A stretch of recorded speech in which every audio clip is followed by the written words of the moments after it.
The astrology we know and love originated in ancient Mesopotamia, and we have the Sumerians to thank for the origins of the zodiac signs. The oldest astrological records we have belong to the Sumerians, dating back at least to 3100 BCE.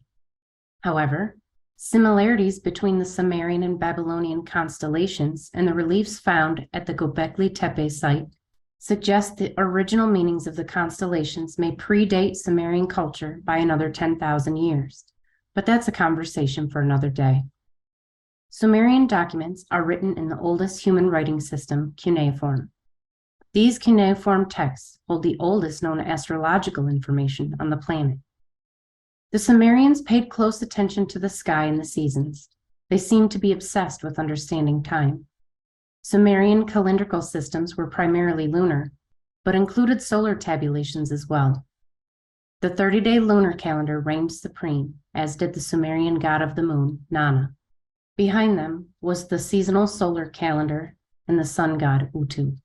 When the cycles of the sun and the rising and setting of the stars and planets aligned with lunar time, it was considered fortuitous.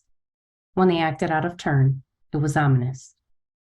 As the millennia progressed, and the Sumerian people and culture were overshadowed by the Akkadian Empire, much of Sumerian knowledge, including myth, legend, and astrological omens, remained a prominent feature in the ancient Near East, even through the late Babylonian period. Sumerian documents were copied and transcribed into Akkadian, which is how scholars were able to decipher their cuneiform tablets. Until quite recently, astrology and astronomy were considered the same science. It's no wonder the Sumerians took such great care to record the movements of the heavens and the effects they had on the world. These astrological omens were recorded over thousands of years by the skilled hands of priests and scribes, well into the late Babylonian period. Along the way, they gave us astronomical terms still in use today, such as spheres, orbits, ecliptic, inclination, and poles. The most well-known compilation of such omena is Uanna Enlila, when Anu and Enlil, also known as Enuma Anu Enlil, or EAE for short. It includes 68 to 70 cuneiform tablets with anywhere from 6,500 to 7,000 omens, which became the hallmark of Babylonian astrology. It's believed to have been compiled in its canonical form between 1595 and 1157 BCE during the Kassite period. However, evidence suggests earlier versions dated back to the Old Babylonian period, around 1950 to 1595 BCE. Another well-known astrological catalog was Mulapin, literally the plow star or the plow constellation. It's primarily concerned with 66 stars and constellations in their rising, setting, and culmination dates. The canonical text has been dated to 1000 BCE, but like other Babylonian astrological texts, they're likely remnants of a much older Sumerian astrological tradition. In fact, the 17 constellations in the prominent path of the moon are the original constellations of the elder Sumerian zodiac. They are Mul, many stars, star cluster, now the Pleiades in Taurus. Guanna, the bull of heaven, now Taurus. Sipanna, the true shepherd of Anu, Orion. Shugi, the old man, and Mishara, now Perseus. Gam, the crook, now Auriga. Mashtaba Galgal, the great twins, Lugalira and Meslamtae, now Gemini. Alul, pinchers, or the deceptive digger, now Cancer. Urgula, the great carnivore, or exalted lion, Leo.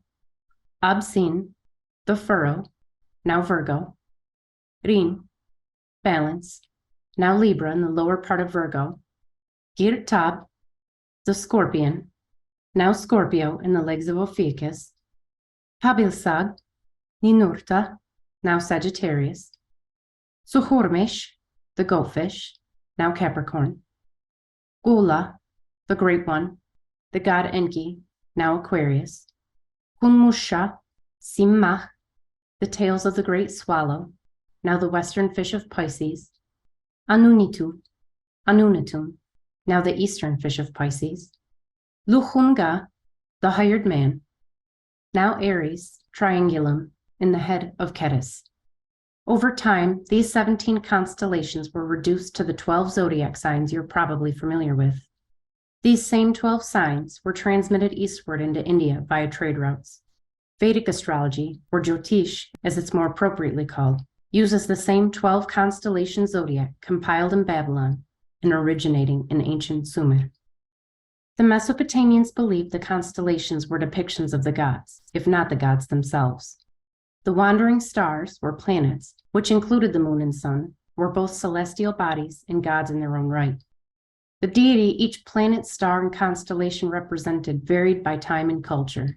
Generally speaking, the Sumerian gods associated with each of the planets were Nana, the moon; Utu, the sun; Inanna, Venus; Ninurta, Mercury; Gibil, or Nergal, Mars; An, Enlil, or Enki, Jupiter; Ninurta, Saturn. The approach and arrival of planets in relation to each other and the constellations was watched and documented as though life and death depended on it, and in fact, it often did. Celestial movement was believed to bring life and death to the land, the nation, and the king himself. Bad omens could be countered with epitropaic rituals, a practice which has remained alive in Hindu religion and culture. Contrary to what some scholars purport, Mesopotamian astrologers were absolutely doing mundane natal astrology. Hittite texts outline the natal prognoses of children born in each month, and the Babylonians had numerous natal horoscopes based on birth date and time. All that aside, divinations of all sorts, especially liver divinations, were common in Sumer. These Amina traditions continued throughout the Near East well into the Common Era, and there's no reason to think that astrological divinations weren't just as commonplace and just as common in use in daily Sumerian life. Not surprisingly, Babylonian astrology became popular among the Greeks, and many innovations, many erroneous ones in my view, were made in Hellenistic times. One such unfortunate innovation was the Greek element-modality system, which associated each of the 12 zodiac signs with one of the 4 classical elements: earth, air, fire, and water. It also associated them with the modus operandi of either cardinal, mutable, or fixed. Another Greek innovation was the planetary rulership system, which usurped the original divine associations of the constellations by assigning randomly chosen luminaries and planets, which they felt fit their alchemist schemes. These changes to the astrology of the ancient Near East became so commonplace that the modern practitioner of astrology, including Vedic astrology, is barely aware of its ancient Babylonian and Sumerian origins. Astrology played a vital role in Sumerian spirituality and culture. They devoted much of their time to studying the movements of the heavens, and their collective wisdom can be yours.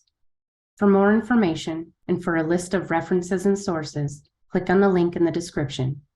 If you enjoyed this video or found it valuable, please give it a thumbs up. If you know someone who might find it valuable, please consider sharing this video. And subscribe to my channel for more videos on Sumerian astrology, history, language, and culture.